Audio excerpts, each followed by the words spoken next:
Well, it looks interesting, but it's not the most beautiful of woods.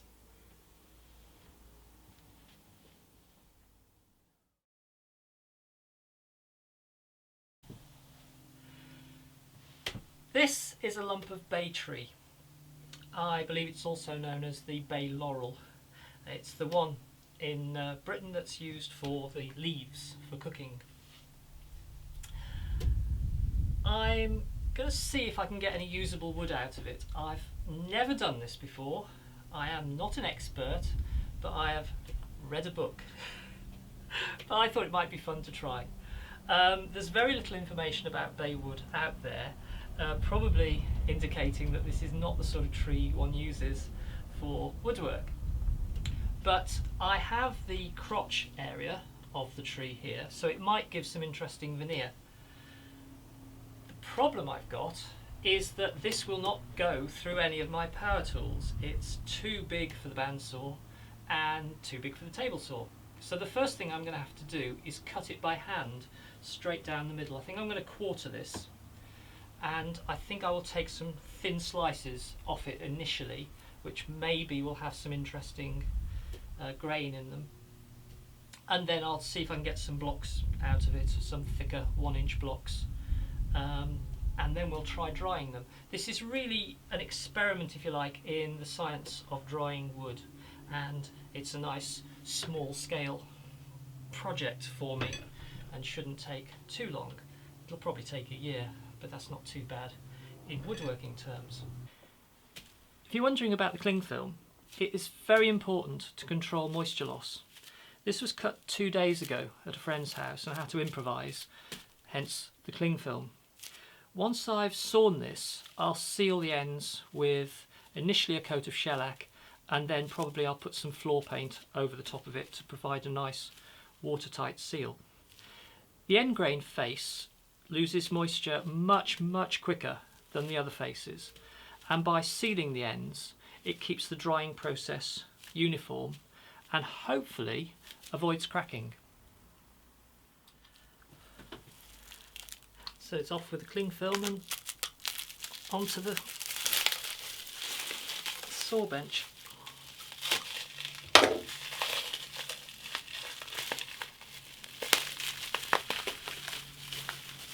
That is very damp.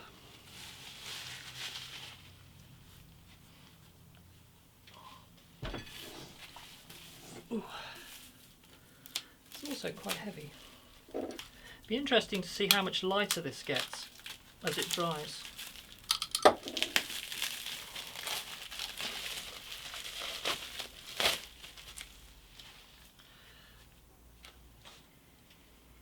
Again, very damp. I'm going to try and saw in the plane of the crotch. So trying to, once I've cut this way, I can then use the table saw to cut this way and keep everything nice and square. But the first cut's going to have to be by hand, and in order to keep everything at 90 degrees, I've chosen to cut through some knots, which could be interesting. I've hand drawn this line to try to be straight down the middle, down what's known as the pith, the very centre of the tree, although there's some strange things going on down the end here.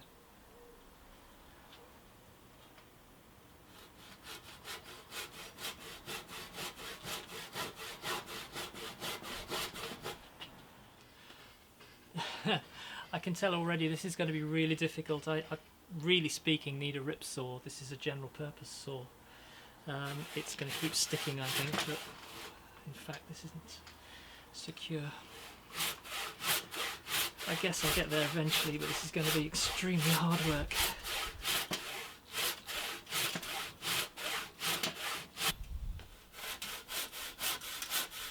Better.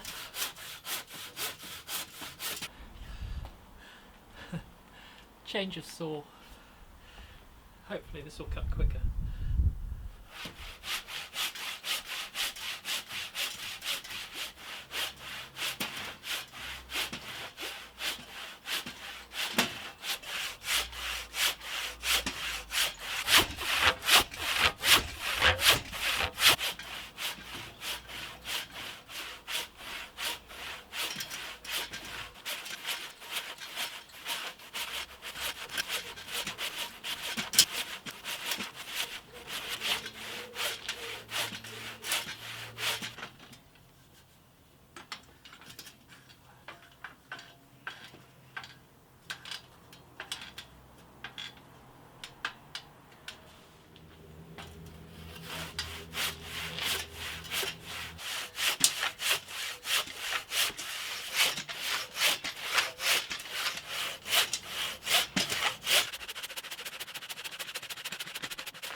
some reason this is making me smile.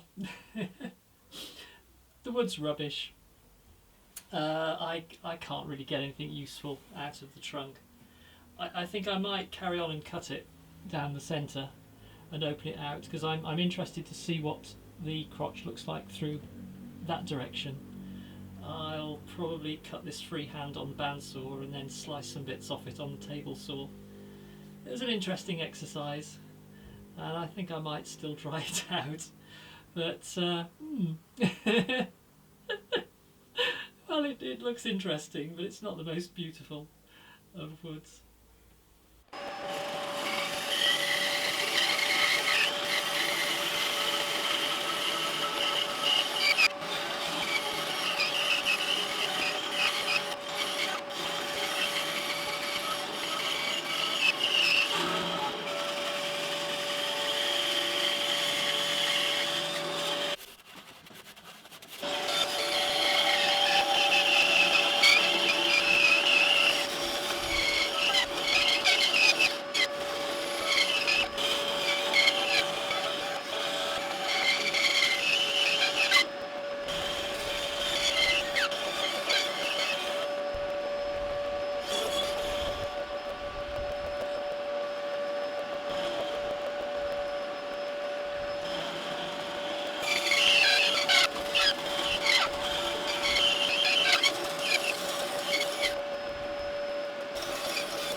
Well, I'm not sure that was really worthwhile, although it did cause one amusing moment.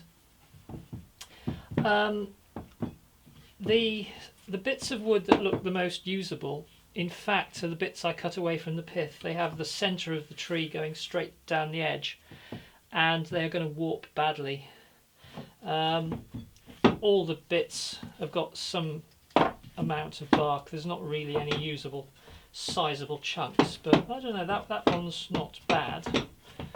And it doesn't contain the pith, because that was one of the bits that I cut the edge off. I think it was probably that one there. You can see already there seems to have been some movement in the wood. I think this is going to warp really badly. I'm not going to bother sealing the ends. This isn't quality wood, and I don't think it's worth my time. But it was a fun exercise, I guess. And who knows, I might be able to resource some of this when it's warped and reshape it, and it might be usable for something, but it's free, so kept me amused for an afternoon. Well, yeah, I could have been doing better things. Oh well. See you in the next video.